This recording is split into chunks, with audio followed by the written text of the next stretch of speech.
दोस्तों, अगर सीटेट के पेपर में हम देखते हैं तो ईवीएस वाले पार्ट में जानवरों की विशेषताओं से क्वेश्चन पूछे जाते हैं। और ये देख रहे हैं आप लोग, एनसीईआरटी की बुक है और क्लास 4th की बुक है।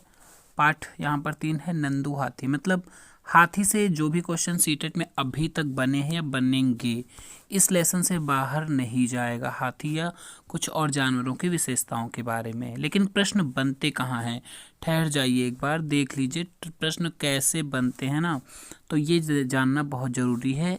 ये तो कंफर्म है, इससे बाहर कुछ अभी तक ना तो आया है अगर हाथी के बारे में, और ना ही आएगा। ठीक, तो यहाँ पर सबसे पहली बात तो एक लाइन यहाँ पर दी गई है, ध्यान दीजिएगा कि ये जो जंगल में ये पहली बात तो नंदू है, हाथी का बच्चा।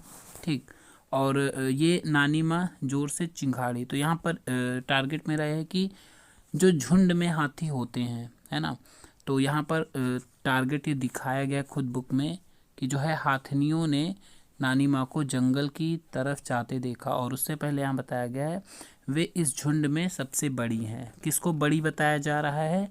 जो हाथिन है। ठीक, उसे नानी माँ कह रहा है, मतलब झुंड जो भी हाथियों का होता है उसमें जो हेड होती है वो सबसे बुजुर्ग हाथिन होती है, ना कि हाथी।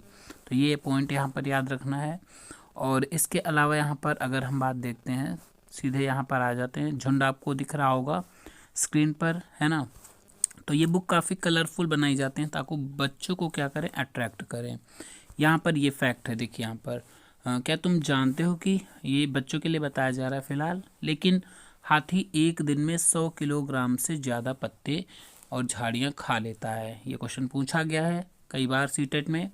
हाथी बहुत कम आराम करता है, तो ये इसकी विशेषताएं आपको पता होनी चाहिए, क्योंकि क्वेश्चन जो पूछते हैं उसमें 3 विशेषताएं दी होती हैं, एक नहीं होती है, उसे पहचानना होता है। तो ये लाइन जैसे कि 100 किलोग्राम वाली पूछी गई है, पत्ते खाते हैं इतने और बहुत कम आराम करते हैं, एक दिन में केवल 2 से 4 घंटे ही सोते हैं हाथी। और हाथी को पानी और कीचड़ में जो है खेलना बहुत पसंद आता है, मतलब भाता है।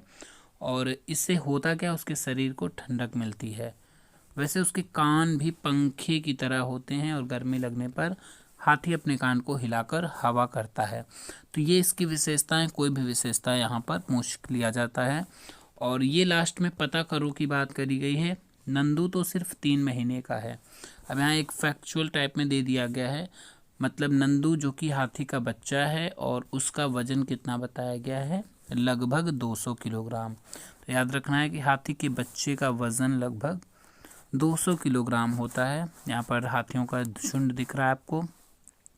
और इसके अलावा यहाँ पर और देखते हैं क्या चीज़ें यहाँ पर दी गई हैं। ये देखिए यहाँ पर उसी झुंड के बारे में और विशेषताएं दी गई हैं। नंदू हाथी अपने झुंड के साथ रहता है और हाथियों के, देखिए इस तरीके से पढ़ने का मतलब ये है, ये आप इतनी जल्दी भूलेंगे नहीं और याद रहेगा किस बुक में कैसे टॉपिक वाइज दिया था, तो बहुत ही चित्रों के माध्यम से आसानी से याद हो जाएगा। झुंड में केवल हाथिनियाँ और बच्चे ही रहते हैं, तो ये पॉइंट यहाँ पर याद रखना है। हाथियों के झुंड में केवल हाथिनियाँ और बच्चे रहते हैं। झुंड की सबसे बुजुर्ग कौन होती है? हथिनी ही पूरे झुंड की नेता होती है। ये विशेषता इम्पॉर्टेंट है। और एक झुंड में लगभग कितने, 10 से 12 जो है हाथिनियाँ और बच्चे होते हैं। और हाथी 14-15 साल तक ही झुंड में रहते हैं, मतलब जो बच्चों की बात करी गई है। और उसके बाद क्या करते हैं, वे झुंड को छोड़ देते हैं। ठीक, तो यहाँ पर झुंड को छोड़ देते हैं 14 से 15 वर्ष की उम्र के बाद। इसके बाद अगर हम देखते हैं यहाँ पर जो इम्पोर्टेंट चीज़ है ना, वो चीज़ हम देखेंगे। देखिए हाथियों पर सवारी करने की बात आई है। अब यहाँ एक तस्वीर दिख रही है, इससे भी एक प्रश्न पूछा गया है 1-2 बार कि जो ये देखिए आपको बगुला दिख रहा होगा और भैंस, बगुला भैंस पर क्यों बैठता है, तो इसका साइंटिफिक रीज़न पूछ लिया जाता है ना, कि ये उसे बैठने का स्थान देती है या फिर या किसी और की वजह से, है ना। तो इसमें मुख्य जो कारण हो वो सहजीवी का है, मतलब बगुला क्या करता है, भैंस की खाल पे जो कीट होते हैं छोटे छोटे, उनको खा लेता है और भैंस उठे बैठने की जगह देती है। तो ये दोनों तरीके से सही हो जाता है। ठीक, ये भी प्रश्न पूछा है गया है, सीटेट में पूछा गया है। ठीक है, और इसके बाद अगर हम देखते हैं इसमें जो इम्पोर्टेंट पॉइंट है, ये फ़िलहाल हाथी के बारे में दिखाया गया है ना। तो ये जानवरों के बारे में देखिए दिखाया गया है, जानवरों की सभा है, कौन क्या है। तो यहाँ पर जितने भी जानवर इस बुक में दिए होते हैं, एनसीईआरटी की बुक में, उनकी विशेषताएं आपको जाननी होती हैं। अब यहाँ घोड़े के बारे में दिया गया है, नाल के बारे में, बंदरों के बारे में, है ना। तो ये चीज़ें जो है पता होनी चाहिए। फिर लास्ट में दिखाया गया है एक छोटी सी चीज़, इससे फ़िलहाल कोई बात नहीं, इम्पॉर्टेंट नहीं है, जितना इम्पॉर्टेंट रहा हमने बता दिया। फिर मिलेंगे नेक्स्ट वीडियो में। कैसा लगा वीडियो कमेंट बॉक्स में ज़रूर बताएं और वीडियो को शेयर कर दें ज़्यादा से ज़्यादा। चैनल पर नए हैं तो सब्सक्राइब करके बेल आइकन को प्रेस कर दें।